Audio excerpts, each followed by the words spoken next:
तारीख को मैं जो मनिहारी के विधायक मनोहर सिंह उनके घर पे मिला, उसमें 6 कांग्रेस के विधायक। मैं आपको दिखा देता हूँ कॉल रिकॉर्ड, अगर आप देखना चाहिए। राजेश राम जी से मंडे को 2 बार बात हुई है। हाँ, राजेश राम इनकमिंग, उनका ही फोन आया है।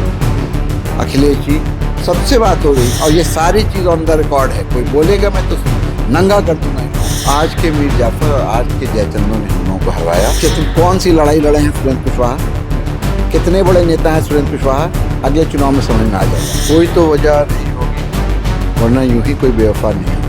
नमस्कार, आप लाइव सिटीज देख रहे हैं। आपके साथ मैं हूं वसीम खान। हमें अपनों ने लूटा, गैरों में कहां दम था, हमारी कश्ती वहां डूबी जहां पानी ही कम था। एकदम सटीक साबित हुआ राज्यसभा चुनाव के जो नतीजे निकलकर सामने आए। देखिए, फ्रेम में आपको आरजेडी के कद्दावर नेता, राष्ट्रीय महासचिव और देखिए एमएलसी सैयद फैसल अली जी हैं।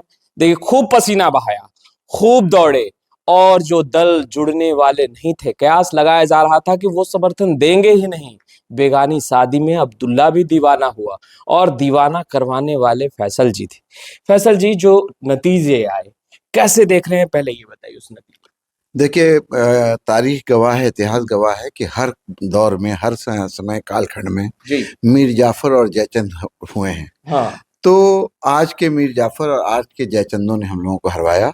जयचंदों ने हरवाया, बिल्कुल जयचंदों ने हरवाया। नहीं तो भाजपा में या एनडीए में दम नहीं था। उनकी तो हवास गुम थी जब उनको ये पता चल गया कि AIMIM हम लोगों के साथ है। और बहुत इसके साथ मैं कह रहा हूँ कि सतीश हमारे जो बीएसपी के विधायक हैं वो हमारे साथ हैं। तो उन लोगों का होश उड़ा हुआ था। और नतीजा भी जो आया है, मैं आपको रिजल्ट की ऑफिशियल कॉपी भी दिखा दूंगा कि हम लोगों को 37 वोट आए हमारे कैंडिडेट AD सिंह जी को, और सुरेश राम जी जो भारतीय जनता पार्टी के कैंडिडेट थे उनको मात्र 30 वोट आए। उसके सेकंड प्रेफरेंशियल वोट जो होता है, द्वितीय वरीयता का वोट, उसमें वो 0.72% से जीते हैं। अर्थ यह है कि अगर एक वोट और भी हमारा पड़ गया होता तो हम लोग ये चुनाव जीत गए थे। लेकिन जयचंदों ने हम लोगों को हराया और आपने सही कहा कि किश्ती वहां डूबी जहां पानी कम था। एक वोट अगर होता तो जीत जाते आरजेडी के ही। और कहा जाता है कि तेजस्वी यादव से उनका ताल्लुकात बहुत ही अच्छा है। चुनाव जब था उस वक्त टिकट के लिए किस तरीके से तेजस्वी यादव ने उन्हें बुला कर दे दिया। आपने सोचा था कि आरजेडी के विधायक और वैसे विधायक जो कि साथ रहते और कहीं ना कहीं उन्हें पहले प्राथमिकता दी जाती, इज्जत तवज्जो सब दिया जाता, वो धोखा दे? देखिए, कोई तो वजह रही होगी, वरना यूं ही कोई बेवफा नहीं होता। अच्छा, तो अब क्या वजह थी वो वही बेहतर जानते होंगे। वजह तो उन्होंने बता दिया। हाँ, इसलिए कि ये भी एक बात है कि उनके बारे में बहुत ज्यादा बात नहीं करूंगा, लेकिन ये कि वो यहाँ थे, सबको पता है। और यहाँ रह करके उन्होंने वोट नहीं दिया। वो यहाँ थे आप कह रहे हैं? हाँ, बिल्कुल यहाँ थे। वो तो कह रहे हैं कि मैं दिल्ली में था, माँ की तबीयत खराब। नहीं नहीं नहीं, वो यहाँ थे, 15 तारीख को यहाँ थे। और हो सकता है कि उनकी माँ की सुबह तबीयत खराब हो गई हो तो चले गए हों, लेकिन यहाँ से पहली फ्लाइट किस वक्त जाती है या किस तरह से गए, ये भी एक बात है। दूसरी बात ये है कि 9 बजे वोट डाल के भी तो जा सकते थे। पहला वोट 9 बजे कास्ट हो गया था हम लोगों का। हम लोगों के पक्ष में जो पहला मत पड़ा था वो 9 बजे पड़ गया था, 9 बजे डाल के जा सकते थे। लेकिन उनकी कोई वजह रही होगी जो वही बेहतर जानते होंगे, उनके ऊपर मैं ज़्यादा टीका टिप्पणी नहीं करूंगा। लेकिन सिर्फ इतना कहना चाहूँगा कि एक हमारा विधायक, एक हमारा साथी बहुजन समाज पार्टी का, जिसके फादर बनारस में वेंटिलेटर पे हैं, और मैं ये दावे के साथ कह रहा हूँ, आज तो शायद उन्होंने वीडियो भी जारी किया है, उस आदमी ने आ करके, जिसका बाप वेंटिलेटर पर हो, वेंटिलेटर का मतलब कि एकदम मृत प्राय हो चुके हैं, हाँ, मौत के दहाने पे जो खड़ा हो, वो आ करके उसने वोट डाला। तो ये भी एक समर्पण है और ये भी हमारे सामने एक मिसाल है। दूसरी तरफ दूसरी मिसाल है। आखिरी बात कब हुई थी फैसल रहमान? फैसल साहब से मेरी जो बात हुई थी वो 10 तारीख के पहले हुई थी मेरी, और बहुत अच्छी बातचीत हुई थी और बहुत अच्छे से, क्योंकि मैं फैसल को तो ज़ाती तौर पे पसंद करता हूँ। तो फैसल साहब से मेरी अच्छी बातचीत हुई थी और उन्होंने मुझे यकीन दिलाया था कि नहीं नहीं, एकदम बस मैं आ रहा हूँ, आप ये परेशान नहीं होइए। तो मैंने अपनी तरफ से जो कुछ कहना था वो भी कहा कि आपको कोई दिक्कत हो, आप यहाँ पे हैं तो आप बताइएगा, तो हम लोग आपका जो भी है वो आप लोग देखेंगे, जो एक भाई का नात होता है वो मैंने कहा था। लेकिन वो इतने अच्छी तरह से उनसे मेरी बातचीत हुई थी कि मुझे कहीं पर भी ये शक शुबा नहीं था, ये अंदेशा नहीं था कि इस तरह की कोई बात होगी। और मैं आज भी कहता हूँ कि कोई ना कोई ऐसी वजह हुई जिसकी वजह से ये चीजें हुई हैं। पैसों का खेल हुआ। अब क्या हुआ तो वही जानते होंगे। मैंने कहा कि उनको मैं उनके बारे में मैं ज्यादा बातें नहीं करूंगा, इसलिए कि एक तो वो हम में से हैं, दूसरी बात ये कि मैं जाती तौर पे हमेशा मैंने उनके लिए अच्छी बात कही है, तो मैं कोई बुरी बात नहीं कहूंगा। लेकिन हाँ, क्या वजह हुई वो बेहतर तरीके से देखिए। एक बात सुन लीजिए वसीम, कि जो वजह बताई जा रही है सारे चारों विधायकों की तरफ से, वो बहुत बचकानी वजहें बताई जा रही है। और कोई भी, अब कोई कह रहा है कि मुझे कैंडिडेट पसंद नहीं था, कोई कह रहा है कि हमको ये जो आदमी कह रहा है कि 12 तारीख को ही मैंने बता दिया था, 13 तारीख की रात को 10 तारीख को वो कांग्रेस के विधायक उन्होंने दो, जो मनोहर विश्वास और जो कुशवाहा जी हैं, सुरेंद्र कुशवाहा, ये दोनों मेरे साथ बैठे थे और उनके साथ अभिषेक रंजन भी थे। हाँ, और 10 तारीख को एक नंबर में और बातचीत हुई थी, और एकदम से कि नहीं, हम लोग आपके साथ हैं और हर तरह से मान सम्मान के साथ हम लोग आपके साथ हैं। और उसके बाद हुआ कि सर ऐसा कीजिए, उन्हीं लोगों का आइडिया था कि 6 विधायक के साथ आप बैठ जाइए। अच्छा। 6 विधायक के साथ 12 तारीख को मैं, जो मनिहारी के विधायक है मनोहर सिंह, उनके घर पे मिला। उसमें 6 कांग्रेस के विधायक थे और मनिहारी के विधायक मनोहर सिंह के घर पे ये बैठक हुई। मनिहारी के विधायक ने जो बयान दिया, उन्होंने कहा वो तो राजद का उम्मीदवार था, महागठबंधन का था कहाँ, सूचना कहाँ थी हमको? हाँ, और बैठ करके बातचीत हुई। और ये कह रहे हैं, पूछिएगा आप, मैं दावे के साथ कह रहा हूँ, मेरे पास उसका सबूत है। मनिहारी के विधायक बोलेंगे या कोई दूसरा बोलेगा, मैं तो सारे सबूत बता दूंगा कि उनके घर पे बैठ कर बैठक हुई है। उसमें भी सुरेंद्र और मनोज विश्वास की जो गतिविधि थी ना, वो संदेहास्पद थी, संदिग्ध थी, एकदम इधर उधर कर रहे थे। तो मैं थोड़ा सा ये हो गया कि आशंकित हो गया, थोड़ा सा मुझे लगा कि ये लोग कुछ गड़बड़ कर सकते हैं। तो मैं कहा कि नहीं भाई, जो भी है बात, हम लोग यहाँ पे, आप लोग हमको यकीन दिलाइए कि आप लोग वोट दे रहे हैं। हाँ हाँ फैसल भाई, आप एकदम चिंता नहीं कीजिए, होगा ये होगा करके वो लोग निकल गए। उसके बाद ये कह रहे हैं ना, एक किसी कांग्रेस के विधायक ने कहा कि उनको प्रदेश अध्यक्ष जो है, उनके प्रदेश अध्यक्ष से बातचीत नहीं की गई। प्रदेश अध्यक्ष राजेश राम जी से 3:45 बजे तक, जिस दिन मतदान हो रहा है, 3:45 बजे तक हम लोग संपर्क में थे, और मैं खुद संपर्क में था। और इलेक्शन का नाम अनाउंस होने से पहले राजेश राम से मेरी बात हुई थी। बात हुई है राजेश राम जी से मेरी स्वयं बात हुई है। राजेश राम जी से मैंने स्वयं इतना बड़ा मैंने एडी सिंह जी की बात करवाई है। और अभी चुनाव के मध्य में भी, जिस दिन चुनाव था 16 तारीख को, उससे पहले मेरी और एडी सिंह की इसी से जुड़ा हुआ एक सवाल है फैसल जी। मनोज विश्वास ने कहा कि 13 तारीख को जब हमने प्रदेश अध्यक्ष राजेश राम जी से बात की थी, उन्होंने नाम लेकर, पद बताकर उन्होंने कहा कि बात की थी और स्पष्ट किया था कि हम वोट नहीं करेंगे। उनका जवाब था प्रदेश अध्यक्ष राजेश राम का कि आप स्वतंत्र हैं अपना फैसला लेने के लिए। तो झूठ कौन बोल रहा है? देखिए, मैं आपको दिखा देता हूँ कॉल रिकॉर्ड, अगर आप देखना चाहिए। राजेश राम जी से मंडे को 2 बार बात हुई है, फिर देखिए बात हुई एक बार, इसी तरह से फिर देखिए राजेश राम कांग्रेस, हाँ राजेश राम इनकमिंग, उनका ही फोन आया है। अखिलेश जी, सबसे बात हो रही थी और सब लोगों की जानकारी में थी। इसमें एक चीज ये भी हुई है, कांग्रेस की आपस की जो लड़ाई है, आपस की एक दूसरे को नीचा दिखाने की जो लड़ाई है, उसके भी हम लोग कहीं ना कहीं शिकार हुए। कांग्रेस की गुटबंदी के भी हम लोग शिकार हुए। और एक बात मैं कांग्रेस को आज सचेत करने के लिए कह रहा हूँ, मेरी शब्दावली में इस तरह की चीजें नहीं होती हैं, लेकिन फिर भी मैं एक बात कह रहा हूँ कि कांग्रेस से जो सबसे बड़ी चूक हुई है कि इतना बड़ा, इतना प्रेस्टिजियस ये चुनाव था कि अगर एक सीट यहाँ महागठबंधन जीत जाता तो पूरे भारत में उसका संदेश जाता। उसके बावजूद कांग्रेस का कोई भी केंद्रीय पर्यवेक्षक यहाँ पर नहीं आया, कोई भी कांग्रेस का बड़ा नेता यहाँ पर नहीं आया, किसी ने भी पलट के नहीं पूछा कि यहाँ क्या हो रहा है। हम लोग अपने तौर पे, और मैं आपको एक बात और बता रहा हूँ, जो लोग इस तरह की बात कर रहे हैं ना कि हमारे नेता माननीय तेजस्वी यादव जी ने लगातार खड़गे जी से बात की, केसी वेणुगोपाल जी से बात कर रहे थे, नासिर साहब से बात कर रहे थे, जो राज्यसभा सांसद हैं और खड़गे जी के ये हैं सबसे। एक चीज और स्पष्ट कीजिए, क्योंकि उस दिन बैठक में आप थे, एक पोलो में जब 10 मार्च को बैठक हो रही थी, उस दिन क्या कांग्रेस के राष्ट्रीय थे, जब 3 विधायक नहीं आए थे, तो कांग्रेस के राष्ट्रीय अध्यक्ष मल्लिकार्जुन खड़गे जी से बात हुई थी तेजस्वी यादव की, हाँ या ना? हाँ, बिल्कुल हुई थी, बात हुई थी, बिल्कुल हुई थी, और ये आश्वस्त कराया गया था कि वो 6 का 6 आपको वोट करेंगे, और हम लोग यहाँ से निर्देश जारी कर रहे हैं। हाँ। और ना सिर्फ इतना, ये भी हुआ था कि हम लोग एक केंद्रीय पर्यवेक्षक भेज रहे हैं। तो किसको भेज रहे हैं, तो वो भी नाम मैं आपको बता रहा हूँ, प्रमोद तिवारी जी यूपी के कद्दावर कांग्रेस के नेता हैं, उनको यहाँ भेजने की बात हम लोगों को कांग्रेस मुख्यालय से कही गई थी, और उसके बाद भी कुछ नहीं हुआ।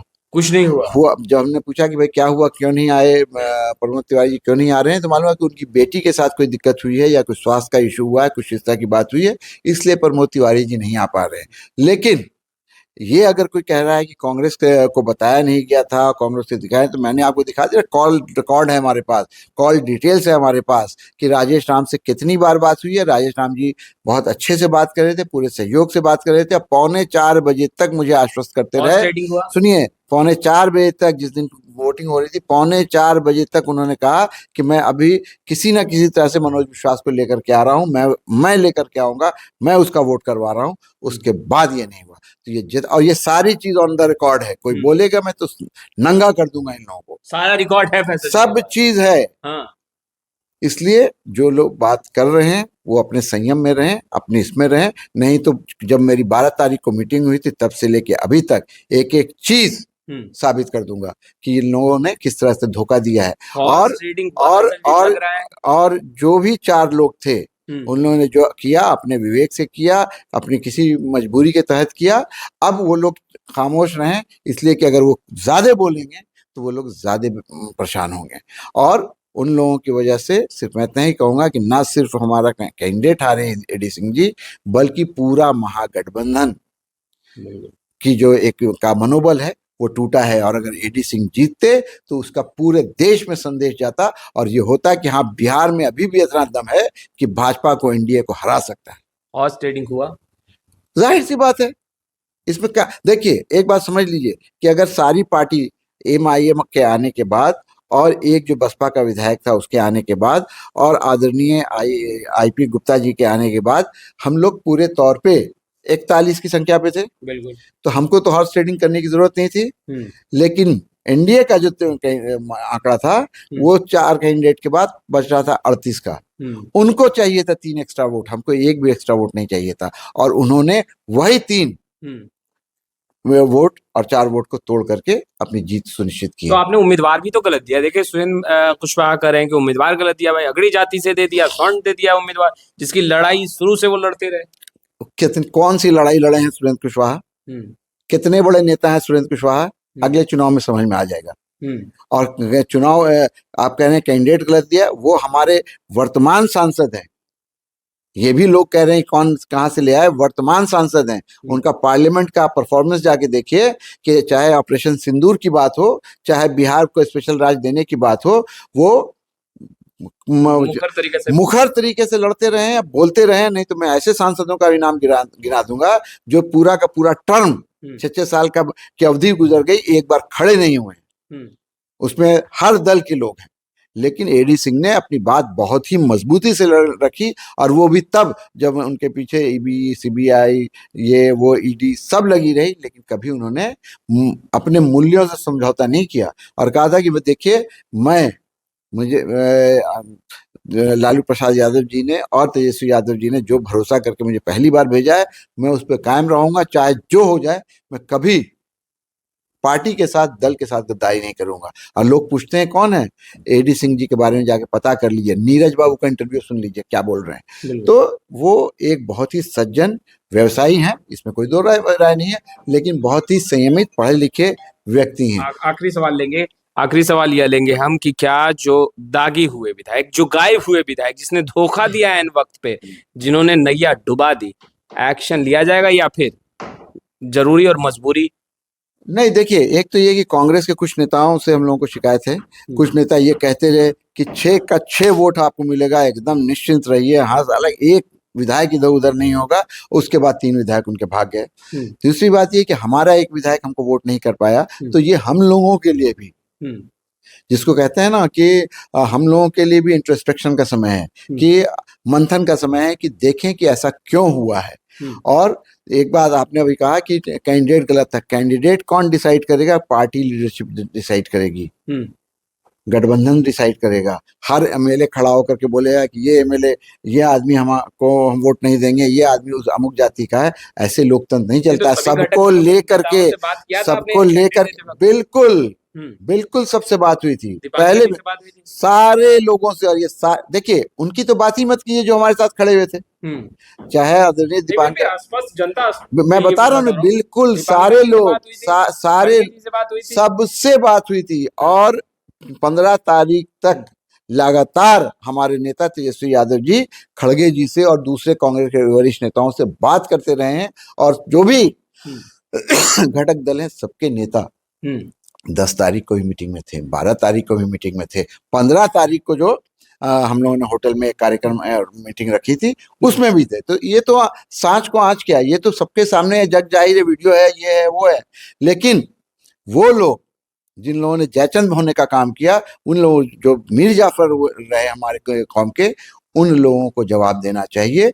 और जनता को ये समझना चाहिए कि कौन क्या है। एक वोट की वजह से हम लोगों का मनोबल टूटा है, हमारा कैंडिडेट हारा है, जनता इसका हिसाब करेगी। तेजस्वी यादव सख्त फैसला लेंगे, जाहिर सी बात है कि तेजस्वी यादव जी क्या करेंगे, हमारे नेता हैं, वो जो भी करेंगे हम लोगों को सम्मान होगा। लेकिन जो स्थिति बनी हुई है, जो परिस्थिति बनी हुई है, उसमें हम लोगों को हर चीज को सोच समझ के कर लेना है। लेकिन मुझे पूरा यकीन है, तेजस्वी जी ने अपने पहले रिएक्शन में कहा कि इन चारों की वजह से हम लोग हारे हैं, इन चारों ने गद्दारी की है। तो जाहिर सी बात है कि कुछ ना कुछ तो होगा। लेकिन कोई एक्शन हो या कोई एक्शन नहीं हो, आपका अपना ज़मीर भी है ना कि या नहीं है भाई। आप अल्लाह रसूल की बात कर रहे हैं, कोई भगवान का नाम ले रहा है, कोई भीम का नाम ले रहा है, कोई इसका नाम ले रहा है, और सबको ताक पर रख करके अगर मैं मुंह खोल दूंगा ना, तो सब नंगे हो जाएंगे। इसलिए ये सब बात नहीं करें। जो बात बीत गई सो बात गई। अब ये हम लोगों को दल के तौर पर ये सोचना है। मैं देखिए, मैं किसी आदमी का भी नाम लेकर के मैं कोई बात नहीं कर रहा हूँ, लेकिन आपने जो तथ्यों की बात की, तो मैं तथ्य आपके सामने रख दे रहा हूँ। और AIMIM के बारे में मैं बहुत इससे कह रहा हूँ कि एक असंभव काम था। जिस तरह का रिश्ता था राजद और MIM का, उसको 2 महीने से मैं लगा हुआ था। और इससे पहले भी जो पिछला चुनाव था, उसमें भी मैं चाह रहा था पर्दे के पीछे से रह करके कि ये गठबंधन में करवा दूं। या आप MIM के चीफ से भी जाके पूछ लीजिएगा, और मैं अपनी पार्टी की तरफ से जिम्मेदारी से बात कर रहा हूँ। लेकिन बहुत सारी चीजें होती है राजनीति में, उस समय वो बात नहीं हो पाई। इस बार जब मैंने पहल की, तो चुनाव घोषित होने से 1.5-2 महीने पहले ये तय हो गया था कि MIM हम लोगों के साथ रहेगी। हम लोगों को की बात उनसे हुई थी, और उन लोगों ने आश्वस्त किया था कि हम आपके साथ हैं, और वो दिखा।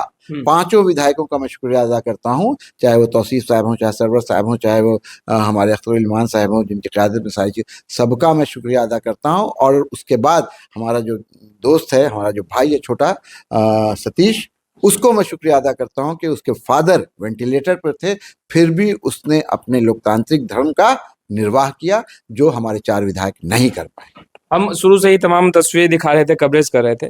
फैसल जी वही हैं जो AD सिंह के साथ हमेशा दिखाई दे रहे थे, और बैठक के अलावा भी अन्य जगहों पर। AD सिंह और मेरा संबंध 35-36 साल का है, और हम लोगों की दोस्ती ऐसी है कि दिल्ली में मैं ही उनका दोस्त हूँ, और वहाँ यहाँ भी मैं ही उनका दोस्त हूँ। और उनको एक तरह से कहिए कि राजनीति की ओर लाने वाला मैं हूँ। नहीं तो व्यवसायी आदमी, उनको कोई जरूरत थोड़ी है पैसा कमाने की, या ये करने की, या वो करने की। वो तो राजनीति में आए तो उनके ऊपर 10 तो केस हो गया। बाद आखिरी बात जो आपसे हुई रिजल्ट आने के बाद, उसके बाद कई बार बातें हुई, खैर, मगर हार के बाद AD सिंह ने आपसे क्या कहा? कुछ ने बोला कि यार फैसल भाई चलता है, वो आदमी बहुत बड़े दिल का राजा है, कोई बात नहीं। हम लोग दोनों वहां से साथ निकले, गाड़ी में बैठे घर चले आए। कल भी हम लोग रात में साथी थे, अभी भी मैं जा रहा हूँ और साथ ही हम लोग निकल जाएंगे दिल्ली। तो मेरा और उनका साथ कोई हार और जीत और इससे उससे नहीं है। हम लोगों का अपना एक संबंध है, दोस्ती है, भाईचारा है, और एक ऐसा रिश्ता है जो अटूट है। और उनको मैं प्रणाम करता हूँ इसके लिए कि हार करके भी वो इंसान जीता, इसलिए कि ज्यादा वोट ला करके एडी सिंह हारे हैं, सिर्फ मीर जाफर और जयचंदों की वजह से। इतना बड़ा आदमी, किसी के बारे में एक बुरा शब्द उसने नहीं बोला। मैं भी किसी के बारे में कोई बुरा शब्द नहीं बोलूंगा, लेकिन जनता फैसला करेगी क्या सच है और क्या झूठ है। आपने सुना फैसल अली जी को कहते नजर आ रहे हैं कि हार कर जीतने वाले को बाजीगर कहते हैं, बाजीगर हैं एडी सिंह। और जिस तरीके से उन्होंने धोखा दिया गया, 4 विधायकों की तरफ से गायब हुए, फिर भी उन्होंने कुछ भी ना कहा कोई बात नहीं यार, होता है। फिलहाल इस वीडियो में इतना ही। अब तक आपने हमारे चैनल को सब्सक्राइब नहीं किया है, तुरंत सब्सक्राइब कर ले। आपका बहुत बहुत शुक्रिया।